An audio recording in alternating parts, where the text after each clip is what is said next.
everyone, it's Mika back with my second video. I want to start this one by saying a huge, massive, enormous thank you to all of you for such a warm, sweet welcome to Flosstube. I was not expecting this response. I knew that this was a very sweet and caring community, but boy, you really made my day various times in the past week. Thank you so much for all your sweet comments here on Facebook and on Instagram, the likes and subscribers. It really means a lot to me. So you have successfully persuaded me into making a second video, and I promised that I would show you my whips if I would make a second video. So here we go. I have 7 whips going on at the moment, and all of them except the last one have been started in 2015. 2015, like I already told you a bit in my first video, was a sort of roller coaster year cross-stitch wise. I had before 2015 never heard of a lot of things that I write and say every day now, like whips, babs, UFOs, stitch-alongs, Flosstube, 10 stitch, 1/1, petite treasure braid, full coverage designs. There is so much that I had never heard about before last year. Holland is quite a crafty country, I would say, but we are not very big on cross-stitch. We don't have chains like Michael's or Hobby Lobby or Joann's. I think every or most medium-sized and big cities will have local needle workshops, at least in my experience they do. But what I find is that they usually, only carry the basic stuff. They will have a DMC tower, they will have an anchor tower, they will have some kits, they will have some, basic fabrics, and that's about it. There are a couple of websites around which are pretty good, but they are absolutely no match for the likes of 123 Stitch and so and so. So there was a lot for me to learn, and that journey started on Etsy. After I found the lovely Satsuma street and started stitching her pretty little Barcelona, I just browsed Etsy over and over again. I came across needle minders, needle threaders, Q-snaps for the first time, grime guards, what have you. And at first that was a very broad search, but while I was progressing on my pretty little Barcelona, that search became more specific. I decided to turn Barcelona into a triptych with the Satsuma street design in the center and flanking it with 2 cross-stitch designs about Gaudi. If you know Barcelona, you will undoubtedly know the name of Antoni Gaudí. He lived 100 years ago, and he was one of the master architects of the city. A lot of nowadays hotspots, including my beloved Sagrada Familia, are designed and built by him, and I absolutely love his style, which I think, yeah, there you go. There's a huge Gaudi book, there's a book on the Sagrada, there's a big photo book about Barcelona. There's a lot of him going on in my house and in my head. And I love, for instance, the mosaic tiles that he uses in his beautiful park, Güell. So I thought, how cool would it be to stitch pretty little Barcelona and then to have 2 of those cross-stitch tiles next to it and turn it into a triptych. So I browsed Etsy, I browsed Google, and I didn't find what I was looking for until I stumbled onto Pick2Pat, the beautiful website that a lot of you will know is this free website where you can turn your pictures into cross-stitch designs. That was exactly what I needed, and so I took out my 2 best Park Güell pictures and turned them into cross-stitch patterns. This is the first one. I've named him Gaudí Gold. And this is the second, which I've named Gaudi Blue. I hope it's going to show up okay on the camera here. It shows a bit pixelated, but it's not as pixelated as it looks here. I started first on Gaudi Gold as soon as my pretty little Barcelona was finished. And here is my progress. Here you go. This is technically my second whip. Night Fairy, the one that I showed you in my first video, is my first whip, but I have decided to keep her as a holiday piece and only stitch on her in the holidays. I started Gaudi as soon as Pretty Little Barcelona was finished on April 16th. It's a 28 count Jobelin in gold brown. You will see some stripes over here.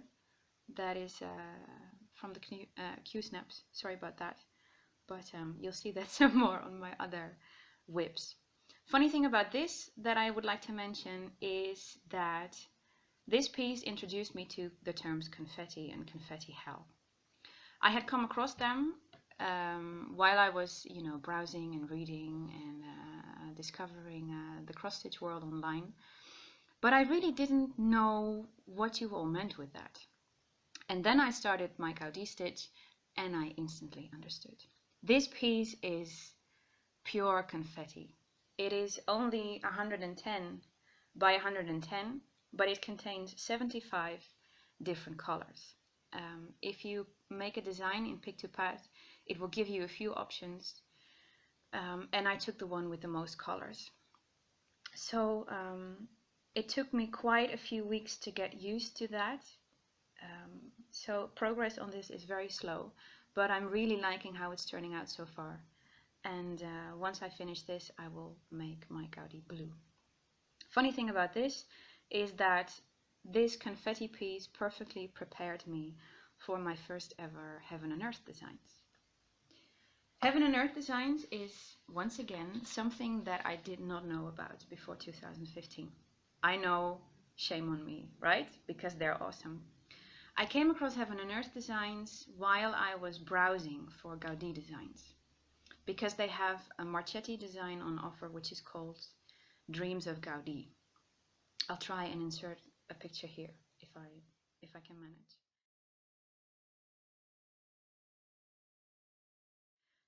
It's a beautiful design, but it was not what I was looking for.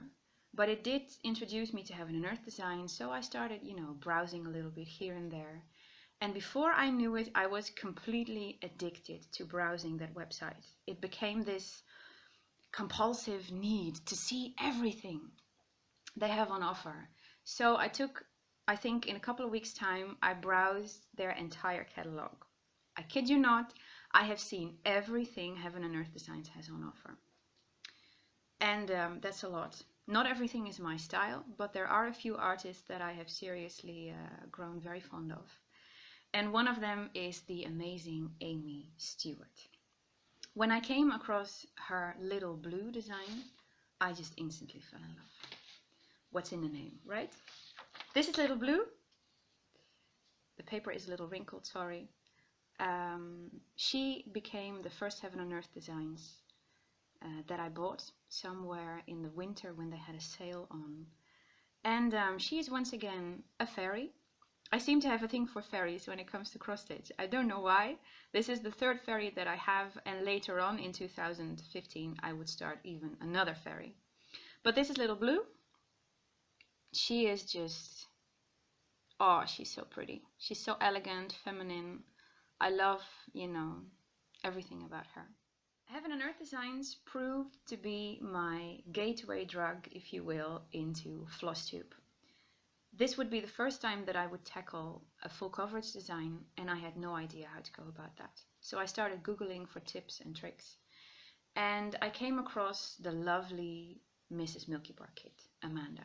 She has an awesome video with tips and tricks on how to start and do Heaven and Earth designs. I watched that, I loved it, I watched all of her other videos, and from there on I discovered, this awesome, amazing community. And I'm still so glad that I have found you all. One of the things that Amanda recommended to do is to test stitch before you start a HAED. Try and find out which fabric and which sort of stitch you like. So I bought a few pieces of fabric, 20 count, 25 count and 28 count. The 20 count I used as a test stitch as well as a gift card for my dear friend Simona. I started that on May the 12th and I finished it, let me have a peek at my notes, on May 26th. I turned it into a card for her. I obviously don't have it anymore, so I'll insert a picture here.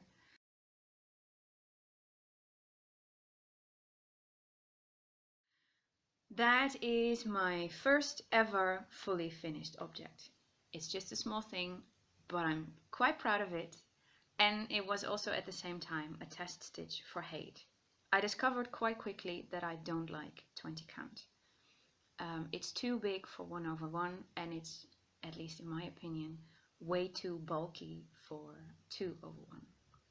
So I discarded the 20 count and I settled in the end for 28 count, and I decided to try 2/1 continental 10 stitch. And then once I had chosen my fabric and once I had kitted up the whole design and bobbinated all my DMC flosses, I ran into a problem because my Gaudi stitch was nowhere near being finished. And up until that point, I always used to be a one project at a time girl. So what was I gonna do? You know, I wanted to finish Gaudi first, at least the first of the 2 tiles, and then I would allow myself to start my HAED. But it was going so much slower than I had expected because of all the confetti. And my HAED just was howling at me and screaming, please start me, please, I'm so pretty, start me. So I was really, you know, I didn't know what to do. And luckily, at that point in time, the lovely Carolyn Mazzeo uploaded a video in which she talked about how she does a rotation. I commented on that, we wrote a bit back and forth, and she recommended me, go ahead. You know, she really encouraged me, try it out. If you don't like it, you can go back to being a one whip at a time girl, but I really love rotations and I think it would be good for you. So on the 19th of June, I caved and I started not pretty, well, she's pretty, but I started my little Lily's, my progress. She is on the Q snap, sorry about that, but I'm not going to take her off. I have finished page 1 and I'm well underway on page 2. And here you can see the remnants of the January to March challenge on the Heaven and Earth Facebook group. Now I just told you that I had decided to do my HAED 2/1 10 stitch on 28 count. This is not 28 count. I stitched on 28 count for 2 weeks and I didn't like it at all. I had done some test stitching. I had decided that I liked the coverage way better on 28 count, but once I really started working on this pretty fairy, it made me dizzy, it gave me headaches, it was not for me. After 2 weeks, I think I had done about 1,000 stitches, something like that. So I thought, you know, better restart it now than continue for a full page or even further. So I restarted her, and this is 25 count Lugana in fairy dust. And I have to say, I really, really, really enjoy this fabric. This is way better for me. The coverage is still as good. And there's something else that I have to tell you about this. The first page is done in 2/1 continental 10 stitch, and from the second page onwards I have changed to 1/1 full crochet. I really liked the idea of 10 stitch because, you know, it goes much quicker and you're supposedly not to see any difference in coverage between a continental 10 stitch and full crosses. But especially on the darker colors, I didn't like how it looked. You would see these little diagonal stripes every now and then. The colors blended not as I would want them to blend. And then about the time when I was starting the HAED challenge in January, I read some horrible stories about how 10 stitch can distort your fabric. I knew that, but I thought that, you know, doing either continental or basket weave 10 stitch, that would, you know, somehow solve the problem. So I thought, okay, you know what, I've done one full page already. I'm just gonna see how things go when I do 1/1 full crosses. And to my eyes, there's not a single difference in coverage. I miss my loop start, I really do, but I do like it that I don't have to railroad. So I think time-wise, it's about the same. And what I really like is that at least in my opinion, the colors blend way better. I don't know if it will focus on here. Maybe it will. And if not, there is a picture on my Instagram about this. This little bit that you see over here is 10 stitch, and this bit over here is the same colors but 1/1 full crosses. To my eyes, this looks way better than this. That's personal, of course, but I really prefer it this way, so I'm gonna stick with 1/1. Very glad that I did. I really like her. I have no idea when she will be finished. This is only page 2. It goes 9 pages across, and I won't see the lovely white fairy until somewhere here. But you know, there's no deadline, there's no rush, so I'll just happily stitch on her for however long it takes. That's my third whip, my first ever Heaven and Earth designs. I have since bought a couple more, but you know, for now I am sticking with Little Blue. My fourth whip is my first ever Christmas cross stitch. Once I had dropped my one whip at a time strategy, I noticed that I had, you know, sort of crossed a psychological threshold, and it became so much more tempting and so much easier to, you know, start other projects. I found this gorgeous Christmas wreath at the end of July in an old copy of Cross Stitch Collection. It's called Ring of Roses. It's designed by Lesley Teare, and I think I don't have to explain you why I like this particular one so much. This is my progress on it. Here you go. I started obviously with the beautiful teal wreath, and this is stitched on 32 count Murano in the color Platinum. And I really enjoy 32 count. It's the first time that I'm stitching on that count, and I really enjoy it a lot. I started this on August 6th. I was naive enough to think that I could finish this for Christmas 2015, but as you can see, I have not finished the first rows yet, and there are gonna be 5 huge roses in this one. So I don't have any hopes for Christmas 2016 either. Maybe Christmas 2017, but we'll see. She's lovely, and I think I'll stitch on her in the autumns. You know, it's very sunny out today. We are going into springtime here, so I don't really feel like stitching something Christmassy, but once we get to the darker days again, I will definitely take this one out. My fifth whip is a Joan Elliott design called Cinderella. Let me see, where are you? Here are you. Here she is. Again, gorgeous and blue. I remember that I saw this one somewhere in April or May in one of the many Stitch Mania videos. I can't remember for the life of me who it was, but somebody showed this as a new project that she was going to start, and I just immediately fell for the gorgeous dress and just wow. Here's my progress on her. I'm working on her this week, so sorry for the Q-snaps and the fabric that you're going to see. This is Cinderella. This is the first. I started here in the middle with a little bit of her dress and her sachet, I think it's called. And now I'm working my way up to the castle. Look at that! It's so pretty! And I really enjoy my beautiful blue carriage needle minder. It's so sparkly. I blame you, Etsy, for giving me a complete needle minder addiction. There's just too much beautiful stuff out there. Really. My bank account hates me. But I thought if I'm going to stitch Cinderella, I will require a beautiful blue sparkly carriage needle minder. So here you go. I started her on November 21st.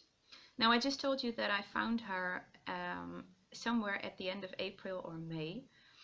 And the reason that there is so much time in between finding and starting her is that I took a very long time deciding on the hand-dyed fabric. I chose to do a hand-dyed fabric for Cinderella for the first time. I'd never done a hand-dyed fabric before, and if you look at the original picture, she is stitched on a light pinkish colored Polstitches design, if I'm not mistaken. But I wanted something dark. I wanted something that would fit the moment when we see Cinderella, which is, you know, when the clock strikes 12 and she rushes home from the castle. So I wanted a dark fabric, and eventually I found this beautiful fabric. It's called Twilight Shadows. It's a 28 count Jobelin, and it's by Crafty Kitten. And I really, really enjoy this fabric. It's so soft.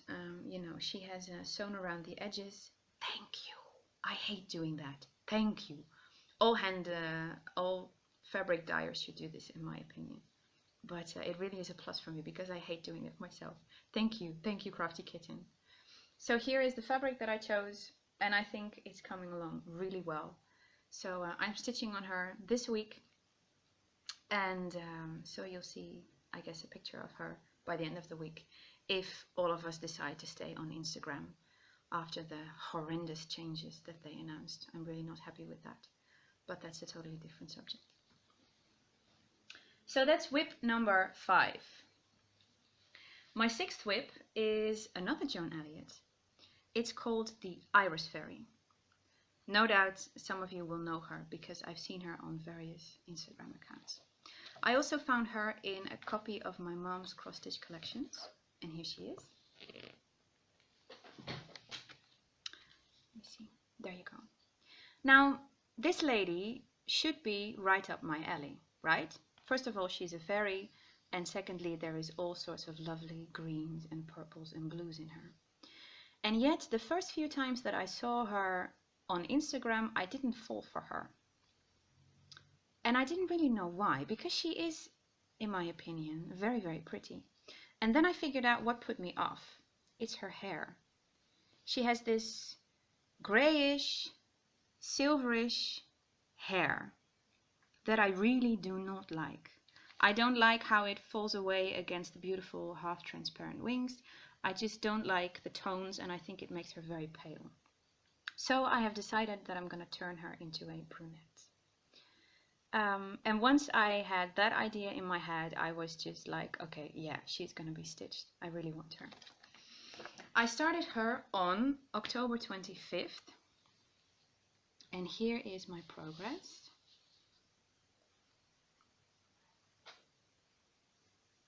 This is her knee.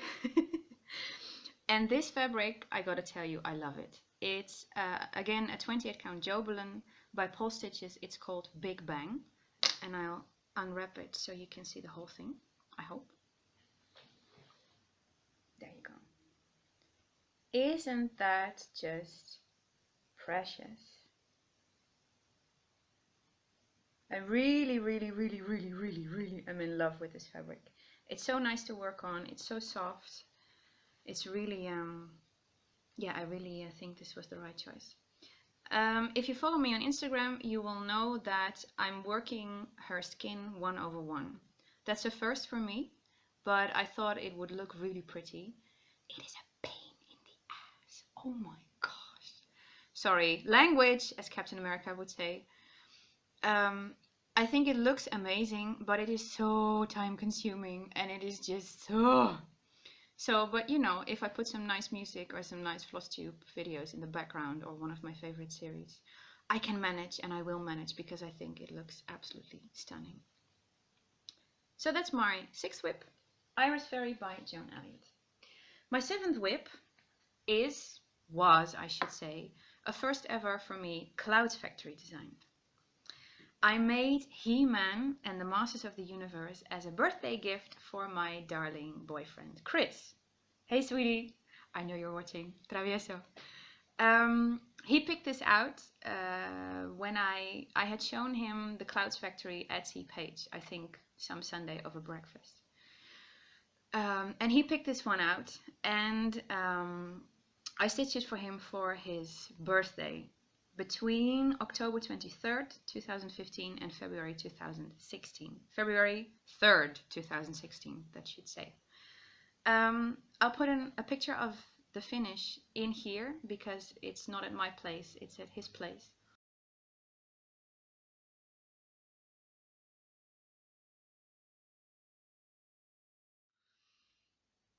And if I may say so, I am so proud of this.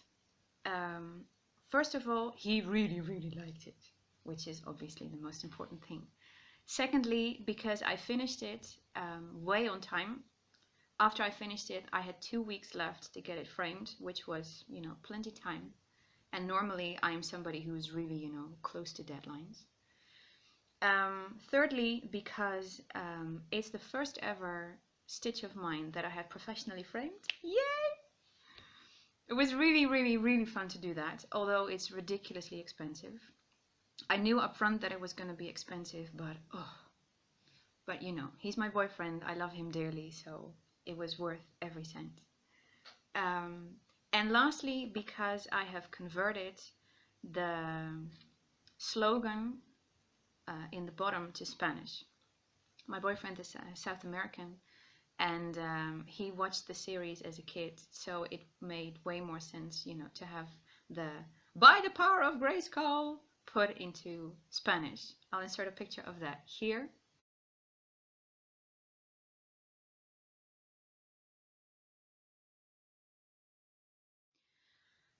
And I'm really very proud with the way about the way that it turned out. And then, as soon as the He-Man stitch was done, I decided that it was time to give myself a little gift. And I bought another Cloudsfactory design, one that I have been drooling over for months. The Harry Potter giant version. I love Harry Potter. I'm crazy about the books and the movies. I love the whole wizarding universe that J.K. Rowling has designed. I would love to visit Wizarding World someday, and this has been on my wish list for months and months and months and months. And once the birthday gift for my boyfriend was done, I thought, okay, now is the good time. And here is my whip. I started him on February 5th, and this is how far I am now. This is the top left corner, Gryffindor corner. The Gryffindor and the Hufflepuff banner are done. This is the H for Harry, and we have Harry at the bottom with his tiny red scar. And if I may, I am a proud Ravenclaw girl. The sorting hat on Pottermore, yes, I am a geek. I have a Pottermore account, sorted me into Ravenclaw, both the first time and recently when the sorting hat was, you know, put back on the site with a new algorithm behind it. So I really like that. I'm stitching him on 32 count Murano because, like I said with my Christmas stitch, I really enjoy that count, in the color light blue. And this is the first time that I am using Petite Treasure braid. The chart calls for DMC light effects, but I read that many people don't like those. I've never used them myself, but you know. I read rave reviews about Petite Treasure braid, so I thought, hey, I'm going to try that. And I really, really like it indeed. There is Krennic going on in my Joan Elliott stitch, and I way prefer Petite Treasure braid. Now at this point, I want to mention the lovely Nell from Little Yellow House Crafts. She is also a big Harry Potter fan. She is also stitching this, and she came up with a wonderful idea to put metallics in the house banners. I'll see if I can bring that up close for you. I hope you can see that sparkle as much as I see it sparkle. She showed that in her first ever Flosstube video, if I'm not mistaken. Nell, if I am, please feel free to correct me.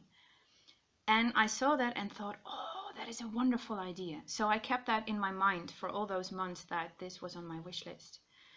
And I totally nixed that idea from her. So this is not my original idea. All the credits are for Nell, and I think it's turning out lovely. If I remember correctly, Nell has not specified exactly which metallics she is using, so it might be that mine look very different. These are the ones that I use. Oh, beautiful sparkly glitteries. PB03 for the gold in Gryffindor. This is PB59 for the grayish black in Hufflepuff. And next up are yet to stitch Ravenclaw and Slytherin.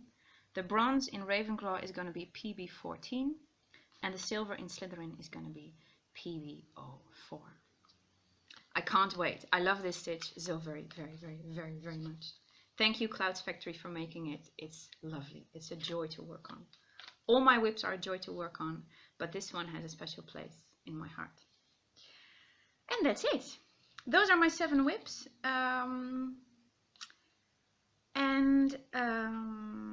Yeah, I hope you enjoyed watching this video. You will see at some points that I edited out bits and pieces because I forgot something or I just got lost in a train of thought. I hope you liked it, and I'll see you again next time. Happy stitching, everybody!